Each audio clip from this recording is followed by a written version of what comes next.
Hey, what's up, guys? I'm using a new webcam right now because Cyberlink. This is like a different version of Cyberlink, so this is a different webcam. I don't really know how this video is gonna come out, but we'll see what happens. I'm here to give you a Legends House review. If you're wondering where I've been, main event sucked, so I didn't feel like reviewing that, and I was working for a couple of days, so I'm gonna get you guys a ton of videos up today. Um, so let's just get right into it. Legend House, obviously, you have Hillbilly Jim, Me, Gene Okerlund, Jimmy Hart, Tony Atlas, Hacksaw Jim Duggan, Pat Patterson, Rowdy Piper, and Howard Finkel in the show. It continues kind of what happened last week when Piper just kind of was walking off in the desert. He ends up going back. I think he was going to leave, but he didn't end up leaving. He ended up staying, and you find out that him and Hacksaw Jim Duggan have become really good pals. They've been laughing together. Hillbilly Jim snores, which is not a good thing. You don't want it, and if he snores really loud, I would hate to room with him. And they make fun of him for it. Tony Atlas, they kind of talk about the heat that Hacksaw Jim Duggan and Tony Atlas ended up having. So he ends up using artwork. He draws. He talks about how he draws to make himself like feel better if he's ever angry or anything. He was drawing a picture of his wife. And then I think that's when you found out that Piper and Duggan have become really good friends. Because they ended up having the same interest. Like they both been in the business for a while. They're both married to the same wife. All that good stuff. And then trying to think of what else could have happened. Jimmy Hart talks about how the both Atlas and Duggan are pretty big guys, and they don't want to they don't, and they both have like a hot head temper, so they don't want it to get into any physical stuff. You find out though that they are kind of getting along, but I don't know if it was permanent. Um, and then Ashley comes up and talks about and says that they're gonna play a game. They've been invited to play this game called Polo, which I never heard of. And I guess it involves going on a horse, and Tony Atlas is really concerned about doing that. He doesn't want to go on a horse. He's been afraid of horses all his life. And everyone else is just kind of giving him crap for it. So you're allowed to pick your team, so it ends up being Hacksaw Jim Duggan and I don't remember who else was the team captain. I think it was Hillbilly Jim. I don't remember. I think it was him though, and it ends up being Duggan, Piper. I think I don't remember. Mean Gene Okerlund. No. Pat Patterson. Um, this is really hard to remember. Was it Howard Finkel? I didn't see him in the store. Or I didn't see him doing what they. Yeah. But yeah, it was all that stuff. Trying to remember who else it was. I can't really remember. I think it was a 4-on-4. So Duggan, Piper. I think it ended up being Howard Finkel. I didn't see him. Yeah, but we get to the actual game, and they're not going to be riding on the horses. There's going to be these girls. By the way, Ashley. By the way, I should say, is so hot. Every time she comes over, it's like, oh, here comes Ashley. So I really like that. Anyhow, but yeah, they're going to be riding on golf clubs. No, golf carts instead. And that's what ends up happening. And the way you win this game is just this little ball you have to hit, and you hit it with a golf club. That's why I said golf club, because I got confused. And you have to hit it into like these big stick, into like the goals that in like your goals. So that's all that good stuff. And it shows everybody and it's gonna be driven by a woman, obviously, because you can't drive the car and hit the thing at the same time. So they did that. Jimmy Hart did a lot of complaining. He ended up on the red team, and it was also Tony Atlas, Hillbilly Jim, and Mean Gene Okerlund. And what ended up happening there was they all ended up hitting the golf club, well, the ball, And somebody scored, and Jimmy Hart's thing broke down, so he started whining and complaining, and they made fun of him for whining and complaining, but he didn't think he was whining and complaining. So when it showed him whining and complaining, it showed him when he would whine and complain in the megaphone that he had, which I thought was good. The score ended up being tied 2-2, so I guess with a tiebreaker, you get like a free shot, kind of like I think hockey, you would do that. The red team misses. Tony Atlas, I think, ended up missing it.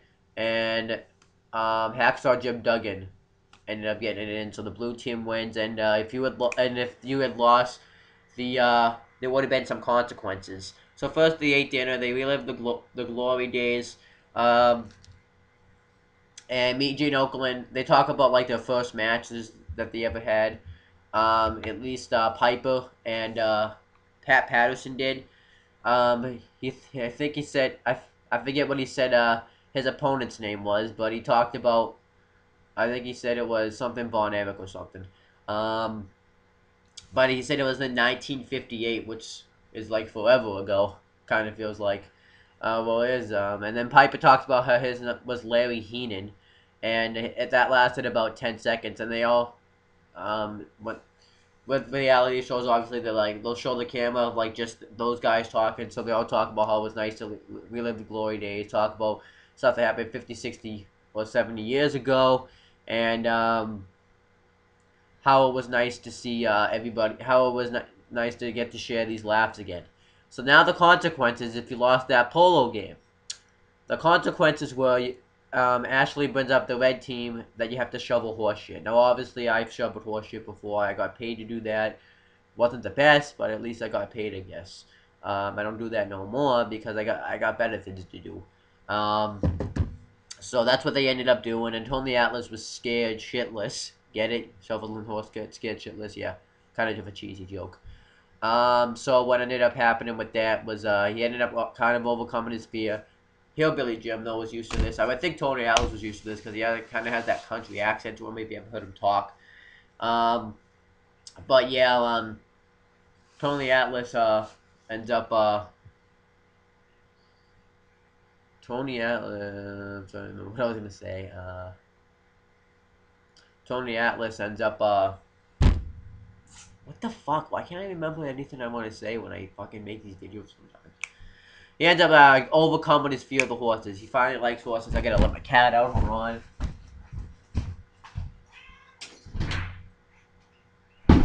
But yeah, he overcomes his fear of horses. He goes to apologize to the horse, and he actually says that the horse gave him a look like get the fuck out of here, or fuck off. That's what they implied it as. Horse. It depends on the horse. I think that horse probably looked like a nice horse, so he was fine. But Tony Atlas says one day he's gonna ride them, so I wonder if they're gonna use that in a future episode because it didn't end up happening. Because they went back to the house and they kind of trashed Tony Atlas a little bit. Because he talks about if he'll get on to like a story, and he won't stop his story. There's like never an end to his story, or some of the stories that he does tell are like meaningless, so that they talk about how it's a waste of 10 minutes. And sometimes Legion Oakland says he gets up sometimes to get coffee or make a sandwich, and Tony Atlas says, "Do you need help making a sandwich?" And he's like, "Who needs help making a sandwich?" He's like, "I know people." So that was really funny, I guess. So then I think it comes down to the Zumba, because Howard Finkel talks about how he he's starting to exercise every day. He's walking around and he does 25 laps around the tennis court, which is good because I like that he's trying to lose weight. Body Piper, congratulations for it. And then Ashley comes up, says they're all gonna go do Zumba, so they all go do that. They've never done it before. Me, Gene Okerlund, and Pat Patterson don't participate because they're kind of old. But everyone else participates. They didn't really know what to do, but one of them goes, yeah, or something. I don't know. Piper, there would be like a certain point that he would know everything else he didn't know. And everyone was doing their best. Hacksaw Jim Duggan thought one of them needed a high five, but it was part of the routine, so that was funny.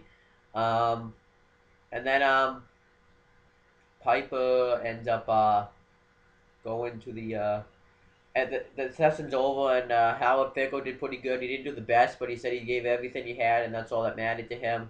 They go back to the house, and they want to eat dinner, so Pat Patterson and I think it was Mean Gene Oakland are all going to make, by the way, when Howard Finkel talks, it's weird hearing him talk in his normal voice, because when he talks in his normal voice, it sounds really weird, because you usually hear him talking like his high ring announcer voice, so I want to mention that.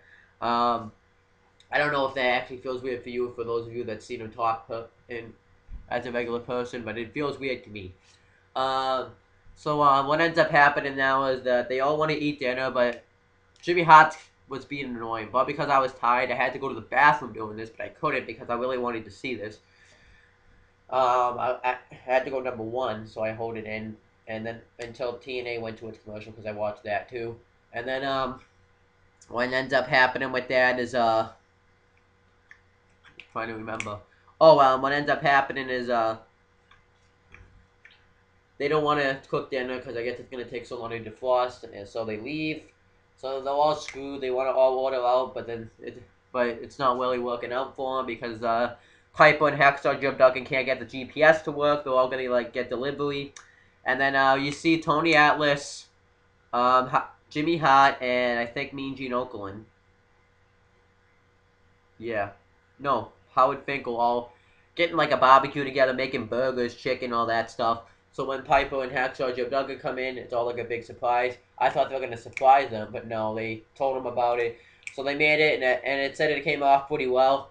And then this kind of buried the hatchet between Duggan and Tony Atlas. They didn't become the greatest of friends, but they talked about how they finally buried the hatchet and were done. So that was the episode. I felt I was really tired during this episode, so I didn't get as much of enjoyment out of it as I probably could have. But I thought last week's episode was a little bit better. I didn't mind this episode, but I thought last week's was a little bit better. So that's pretty much it, guys, for your review of this. I'm going to make a ton of videos today. I'm going to make TNA, Sacrifice predictions, and NXT. So that's pretty much it, guys. Peace out. Oh, Mr. Stop.